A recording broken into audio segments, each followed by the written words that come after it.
ओम नमो भगवते वासुदेवाय। ओम नमो भगवते वासुदेवाय।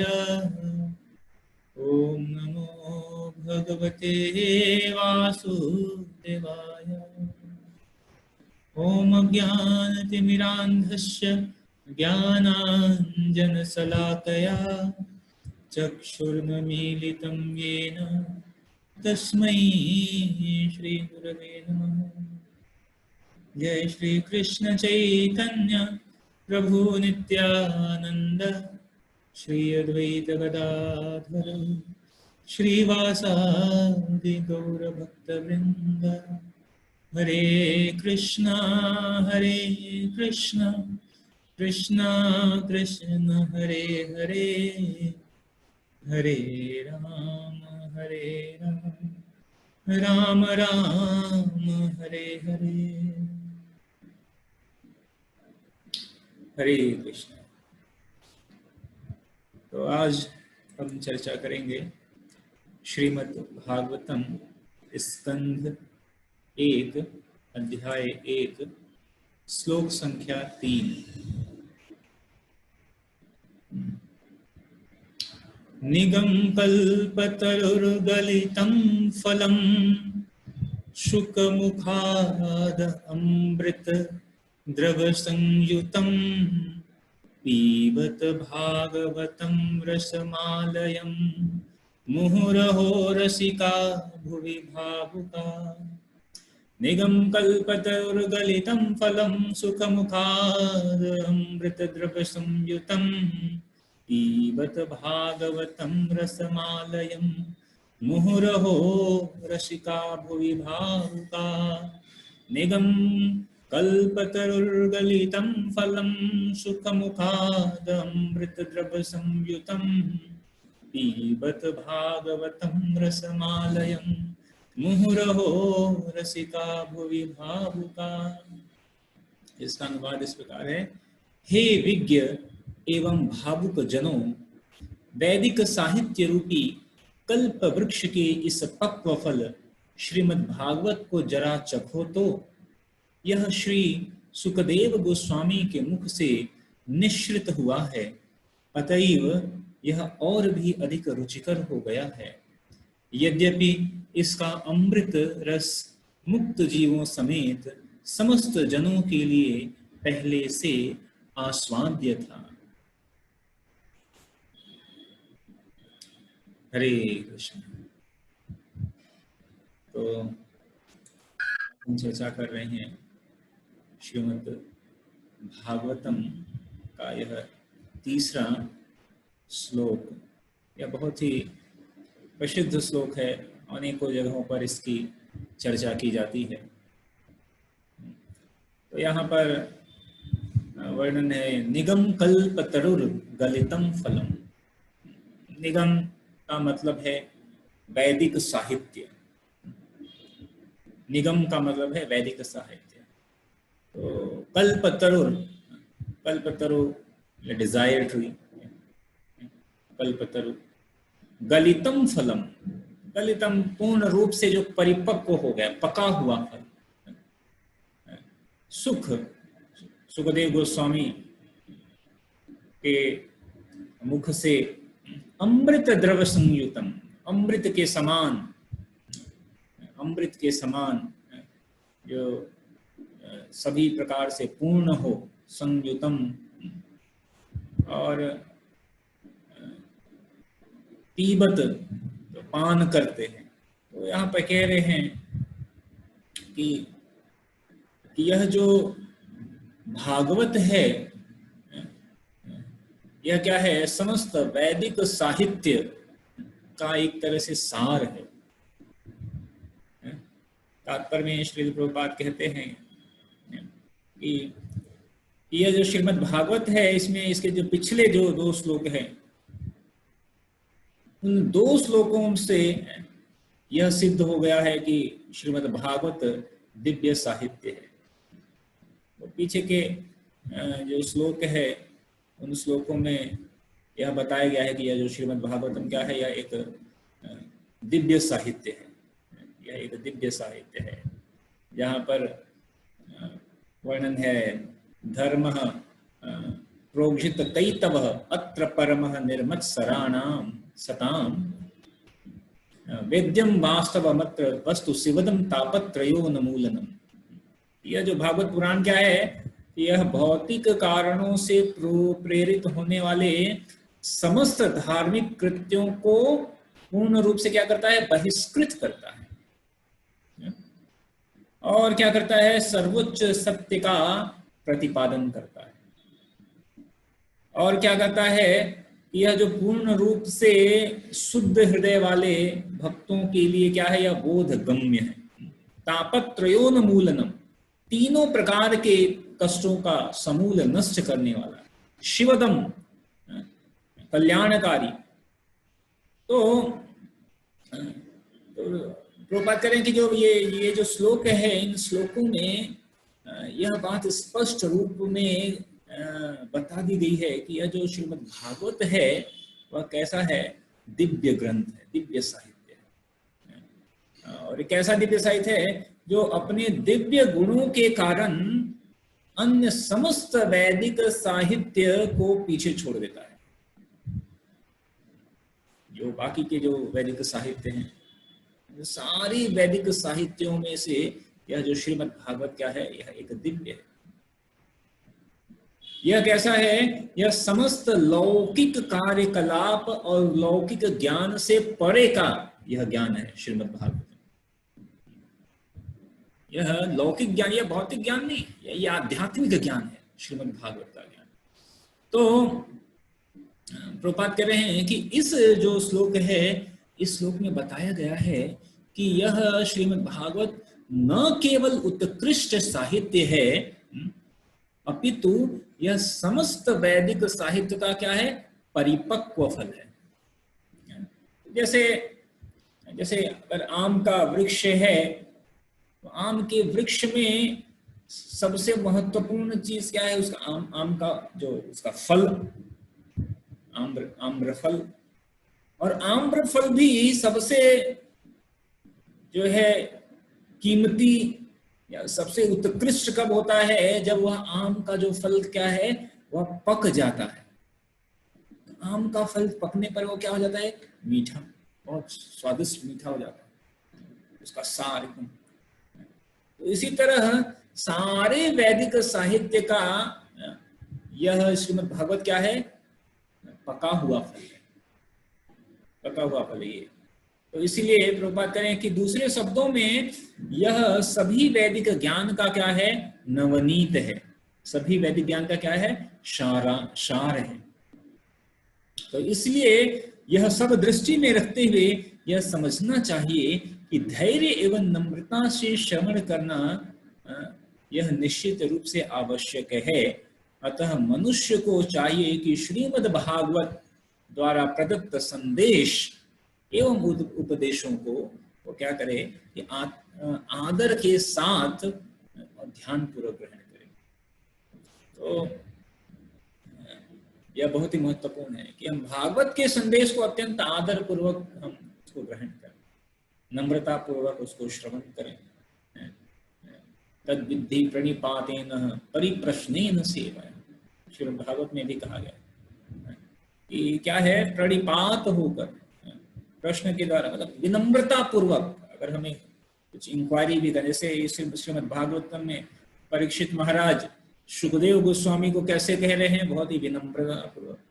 यहाँ पर सौनक आदि ऋषि मुनि जो है सूत गोस्वामी को क्या कर रहे हैं, पहले पूरे अध्याय में उसका नाम ही है मुनियों की जिज्ञासा, और इस मुनियों की जिज्ञासा नामक अध्याय में ये जो मुनिगण है बहुत ही विनम्रता पूर्वक जो है सूत गोस्वामी को यह प्रश्न कर रहे हैं। और कल हम चर्चा भी कर रहे थे कि जो है कि जो मुनिगण हैं वह सूत गोस्वामी को क्यों कह रहे हैं, उनसे क्यों सुनना चाहते हैं, क्यों, तो वो यह बता भी रहे हैं क्योंकि जो सूत गोस्वामी थे वो बहुत विनम्र थे, वह बहुत ही विनम्र थे, और उनकी विनम्रता को देखकर उनके गुरु ने उनके ऊपर कृपा किया। तो यह यह एक जो बेसिक आधारशिला है, आधारभूत योग्यता है। तो आगे श्री प्रभुपाद कह रहे हैं कि जो वेदों की तुलना है वह कल्प वृक्ष से की गई है, क्योंकि उनमें मनुष्य के लिए सारी गेय बातें पाई जाती हैं। तो ये कल्प वृक्ष क्या होता है? कल्प वृक्ष मतलब ऐसा वृक्ष जिस वृक्ष के नीचे बैठकर अगर आप कोई भी इच्छा प्रकट करें तो वह उस इच्छा की पूर्ति हो जाती है। ऐसा वृक्ष है, ऐसा वृक्ष वास्तविक में है, वास्तविक है, इस भौतिक जगत में तो नहीं है, आध्यात्मिक जगत में ऐसा वृक्ष है, कल्प वृक्ष।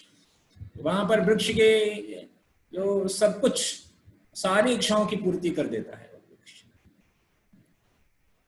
तो ये जो वैदिक साहित्य है, वेद हैं, इन वेदों की तुलना भी क्या किससे की जाती है? कल्प वृक्ष से की जाती है, क्योंकि इन वेद में समस्त ज्ञेय मतलब जानने योग्य समस्त बातों का समावेश है। इसमें वेदों में सांसारिक आवश्यकताओं का भी वर्णन है, ऐसा नहीं कि केवल आध्यात्मिक। यह जो वेद है इनमें सांसारिक आवश्यकताओं के साथ साथ आध्यात्मिक साक्षात्कार, इन दोनों का वर्णन है इन वेदों में। ठीक है, तो वेदों में जो है सामाजिक यानी सोशल, राजनीतिक, पॉलिटिकल, धार्मिक, आर्थिक, सैन्य, चिकित्सीय, रासायनिक, भौतिक, पराभौतिक, इन समस्त विषयों से संबद्ध ज्ञान के नियामक सिद्धांत और जीवन के लिए जो भी आवश्यकता है सभी का समावेश। ये जो वेद है यह, इसमें सभी चीजों का, ऐसी कोई भी चीज नहीं है जिसका समावेश वेदों में न हो। समस्त जो भी चाहिए, राजनीतिक, सामाजिक, आर्थिक, सैन्य, चिकित्सा। आयुर्वेद कहाँ से निकला है? वेदों से तो निकला है। ये जो आयुर्वेद है यह वेद का ही तो एक ज्ञान है। आयुर्वेद धार्मिक, राजनीतिक, चाणक्य कूटनीति, चाणक्य की कूटनीति है, वेदों में वर्णन है। सामाजिक कैसी स्थिति होनी चाहिए, किस प्रकार, तो यहाँ तक कि कैसे युद्ध करना चाहिए, कितने प्रकार के, महाभारत में बताया कितने प्रकार के चक्रव्यूह। तो चक्रव्यूह जो है, कई प्रकार के चक्रव्यूह, कैसे युद्ध, कैसे, ये सारी चीजें भौतिक, पराभौतिक, सब कुछ वर्णन वेदों के अंतर्गत है। इनमें सभी का समावेश है। लेकिन इनसे भी बढ़कर, इन सबसे बढ़कर जो वेदों में सबसे महत्वपूर्ण ज्ञान है वह क्या है कि आध्यात्मिक साक्षात्कार कैसे कैसे किया जाए। आध्यात्मिक साक्षात्कार का जो समावेश है वह वेदों का सबसे महत्वपूर्ण अंग है। कि कई बार जो है, क्योंकि वेदों में इतनी सारी चीजें वर्णन है तो बहुत ही कठिन है इन सबको, कई बार भ्रमित हो जाते हैं इसको देखकर, इसको सुनकर, पढ़कर भ्रमित हो जाते हैं। सब कुछ तो वेदों में वर्णन है। तो वर्णन आता है कि जब जो इन सारे जो वेदों को संकलन करने वाले श्रील कृष्ण द्वैपायन श्री व्यासदेव जब इन सारे सब पर कार्य कर चुके थे, वेदों पर, ब्रह्म सूत्र पर, बाकी के 17 पुराणों पर, लेकिन उनके मन में जो है वह क्या कहते हैं, संतुष्टि का भाव नहीं जागृत हो रहा। वो सोच रहे थे कि अरे मैंने इतना मानव, इस संपूर्ण मानव कल्याण के लिए इतने 4 वेद और जो है उसके ऊपर उपनिषद, वेदांत, सूत्र, ये सब कुछ दे दिया, लेकिन इतनी संतुष्टि क्यों नहीं हो रही है। और ऐसा वो मन में विचार कर रहे थे, तभी जो व्यासदेव के जो गुरु जी हैं श्रीमन नारद जी वहां पर प्रकट होते हैं। और नारद जी जो है वह व्यासदेव के मन की अंतर हृदय की बात को वह जानकर उनके पर कृपा करने की दृष्टि से वहां पर आते हैं और कहते हैं कि व्यास जी, आपके जो मन में जो यह असंतुष्टि का जो भाव है, उसका कारण यह है कि अभी तक जो वेद, इन सारे वेदों में जो वर्णन है, इसमें भगवान की जो शुद्ध भक्ति का वर्णन जो है वह अप्रत्यक्ष रूप में है। अभी हमने चर्चा की ना कि वेदों में सामाजिक, आर्थिक, राजनीतिक, सैन्य सब कुछ है और साथ ही साथ आध्यात्मिक ज्ञान साक्षात्कार का भी वर्णन है।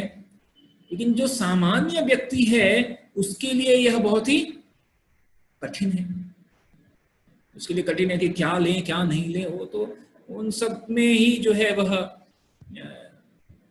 जाता है और फिर मुश्किल है उसके लिए। इसीलिए जो है नारद जी ने कहा कि आपके मन में यह जो असंतुष्टि का जो भाव है, इसका कारण यह है कि अभी तक आपने जो वेदों में सारी चीजें दी है वह अप्रत्यक्ष रूप से दी है, और इसीलिए अब आप जो है भगवान की प्रेरणा से, भगवान की कृपा से आप क्या करिए कि आप श्रीमद् भागवत पुराण का वर्णन करिए, जो कि प्रत्यक्ष रूप में केवल और केवल भगवान की शुद्ध लीला और भक्तों की लीला का, मतलब केवल शुद्ध भगवत भक्ति का वर्णन जिसमें हो।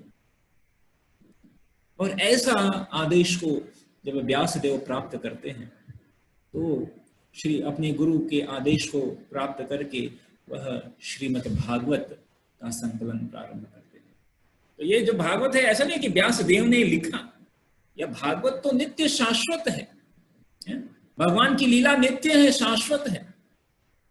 तो इस भागवत में केवल और केवल भगवान के शुद्ध जो है भक्ति के बारे में वर्णन है। यहाँ पर भागवत में कहीं भी ऐसा वर्णन नहीं है कि आपको जो है आपको धन चाहिए और आपको जो है भौतिक कुछ वृद्धि चाहिए तो आप ये कर, नहीं, ऐसा कोई वर्णन। श्रीमद् भागवत क्या है?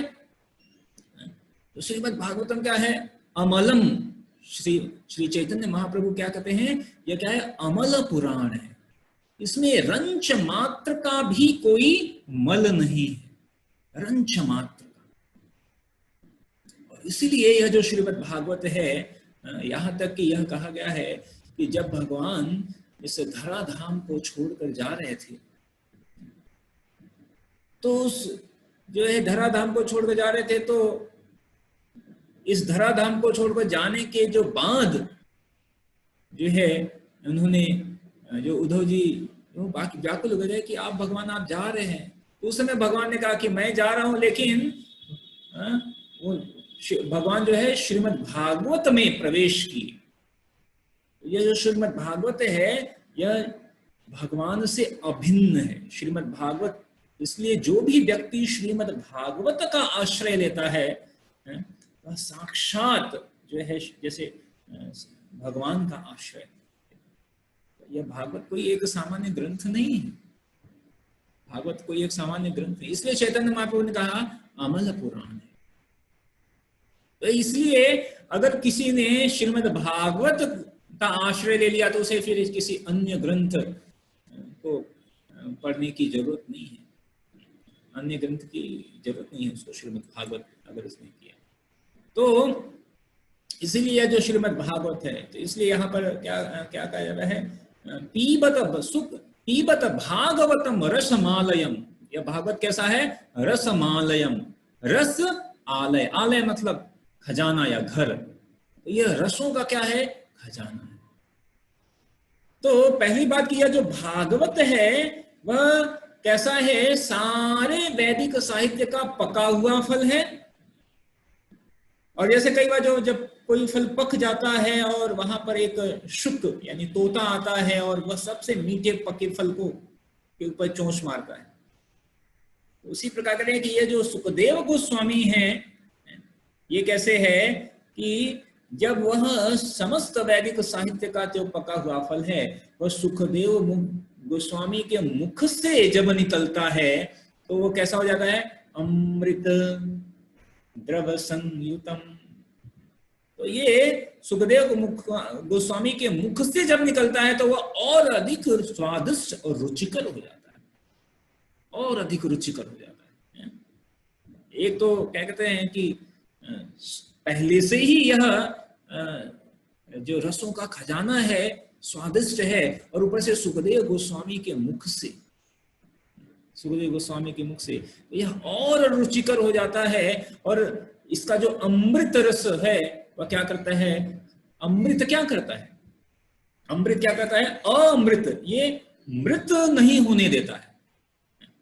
तो ये जो अमृत, जब भागवत का अगर किसी ने अमृत का पान किया तो उसको मरना नहीं पड़ेगा, उसको मरना नहीं पड़ेगा। वह क्या हो जाएगा? वह मुक्त हो जाएगा, ठीक है, वह मुक्त हो जाएगा। जब भागवत जो है इसका अगर कोई रसपान करता है, आस्वाद करता है, तो इस भौतिक बंधन से मुक्त हो जाएगा। अमृत, यह ऐसा अमृत है। तो इसीलिए जो है आगे प्रभुपाद कहते हैं यह सर्वोच्च आध्यात्मिक अनुभूति का जो नियामक ज्ञान में जीव को क्रमशः आध्यात्मिक स्तर तक ऊपर उठाया जाता है। और सर्वोच्च आध्यात्मिक अनुभूति तो यह जान लेना कि भागवत समस्त रसों के आधार हैं। यह जान लेना है कि भागवत समस्त रसों का क्या है? आधार, लक्ष्य।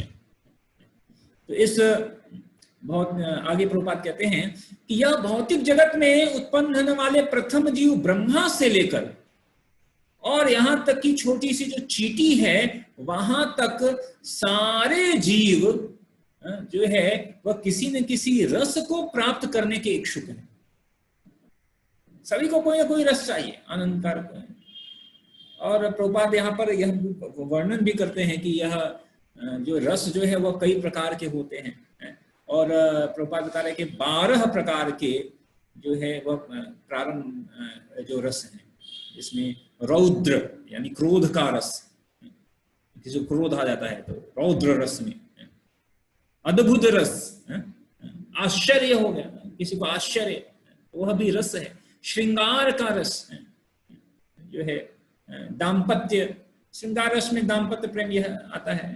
हास्य रस कहते हैं ना, कहते हैं हास्य रस की कविता लोग करते हैं, हास्य रस, प्रहसन। वीर रस, विष्णु पितामह क्या वीर रस का आस्वादन, भगवान जब वीर रस का आस्वादन करना चाहते हैं तो विष्णु पितामह से कहते हैं युद्ध कर, तो वीर रस होना चाहिए।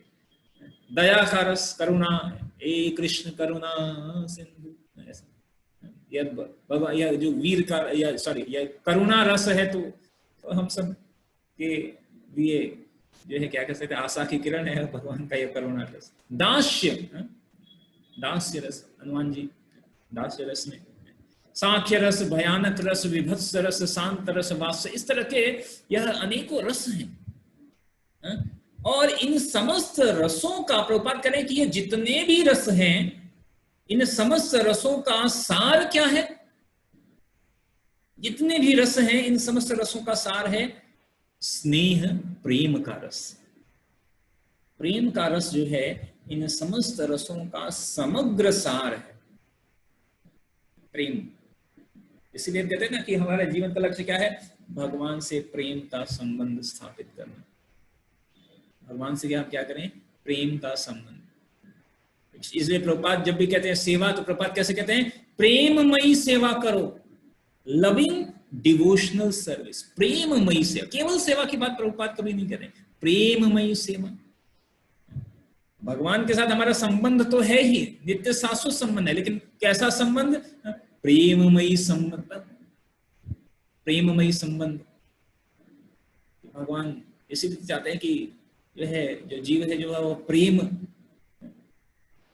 करे। तो यह समस्त जितने भी रस हैं, इन समस्त रसों का सार क्या है? यह स्नेह और प्रेम का रस। तो मूल रूप से यह प्रेम के ऐसे लक्षण जो है वह उपासना या सेवा या मैत्री या वात्सल्य या दाम्पत्य प्रेम के रूप में प्रकट होता है।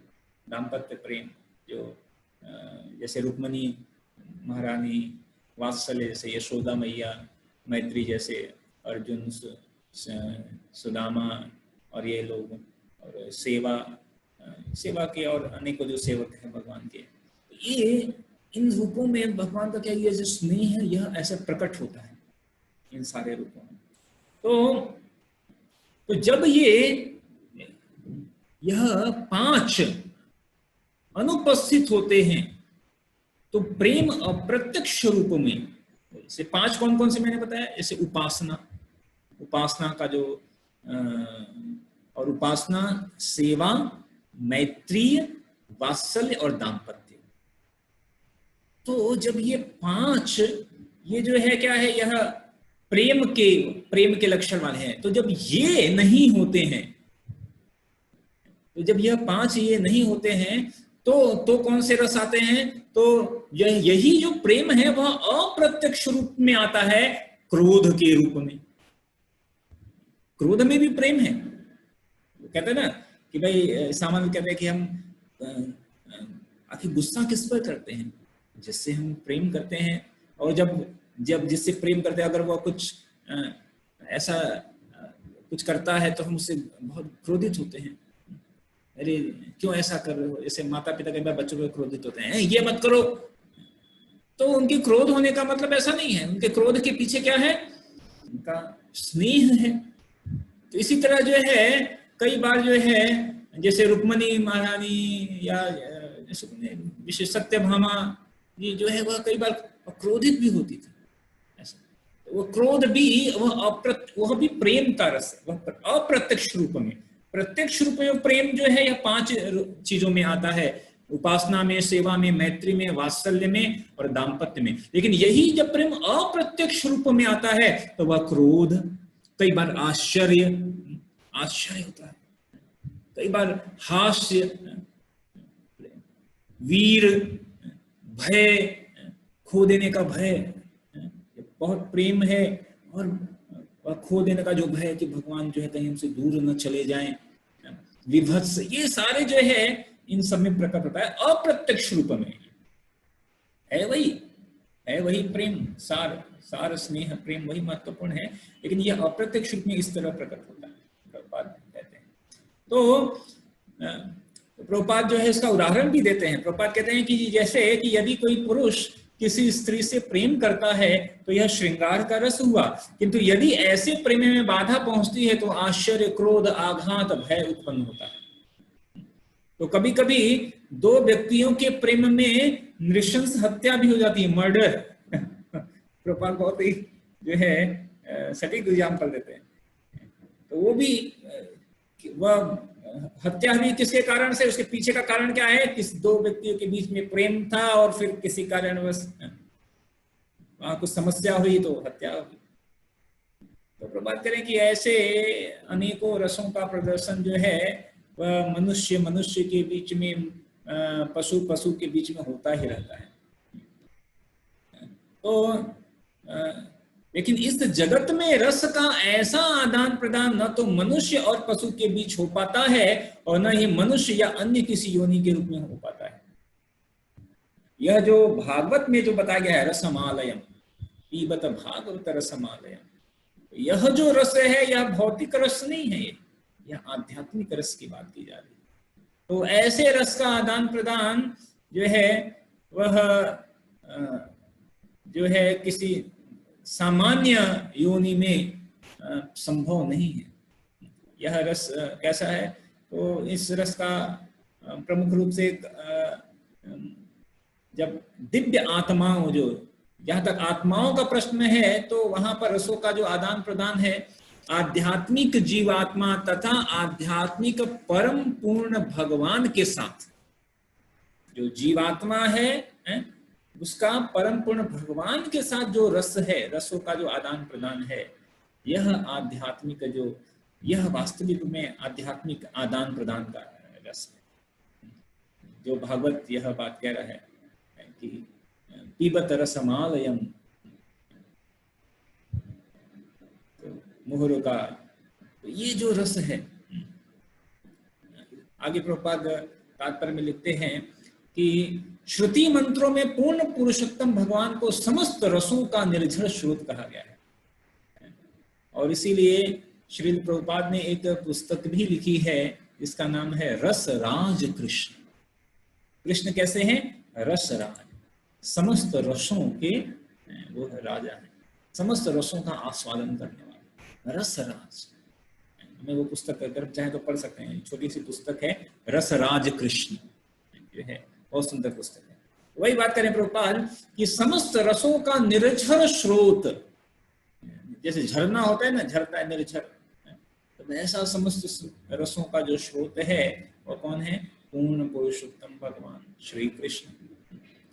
तो आगे प्रपात करने की जब जीव परमेश्वर की संगति करता है और उसके साथ अपने स्वाभाविक रस का आदान प्रदान करता है, तभी वह सचमुच सुखी होता है।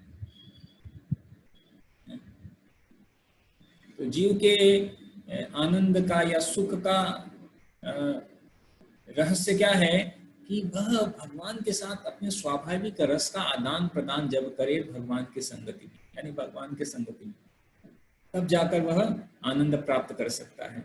और यह कब हो सकता है? इस रस का आस्वादन कब हो सकता है? प्रपात करें, केवल मुक्त अवस्था में इस मौलिक रस का पूर्ण रूप से अनुभव हो सकता है। तो यह बहुत ही महत्वपूर्ण है कि यह जो भाव, यह जो श्रीमद् भागवत है, यह समस्त विभिन्न रसों का पूर्ण ज्ञान जो है इस श्रीमद् भागवत में है।